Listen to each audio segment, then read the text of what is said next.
The new U.S. Attorney in Detroit plans to aggressively fight corruption and violent crime in Metro Detroit. 7 investigator Heather Catallo sat down with Matthew Snyder for an exclusive first television interview, and she joins us now with a look at what his top prosecutor he's hoping to accomplish here in Detroit. Heather. Well, Dave and Glenda, as you know, the U.S. Attorney's Office in Detroit has gone after public corruption with several high-profile cases in recent years, including the Macomb County probe that's underway. Now, one of the prosecutors who worked in that office for years is taking over, and he doesn't plan to back down on pay-to-play cases or violent crime.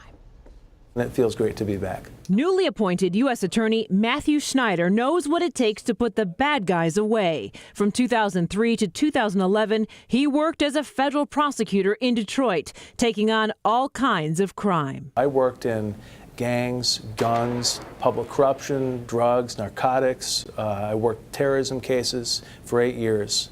And then I left.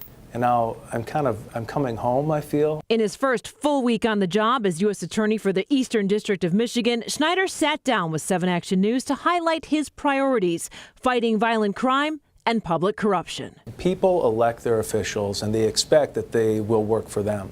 And when you have corrupt public officials, you're not only getting what you did not bargain for at the ballot box, but it's the theft of taxpayer funding. Even though Detroit's homicide rate is decreasing, Snyder wants the feds to do more to help Detroit police curb the violence. Chief Craig, Mayor Duggan, they're working hard on it, and I think they're doing an excellent job. But this office will continue to be their partners in that. Snyder was most recently Michigan's Chief Deputy Attorney General, and before that, he was Chief Legal Counsel for the state of Michigan. That means he represented the state and the governor through Detroit's historic bankruptcy. Detroit was really at a low point. So it's personal to me to not only come back here after that, but to be part of that solution. The U.S. Attorney's Office doesn't just prosecute crime, they also protect civil rights. So that, too, will continue to be a high priority for them. They plan to do a lot of outreach on that in the coming months, Glenda. You can see his passion. Thank you so much, Heather.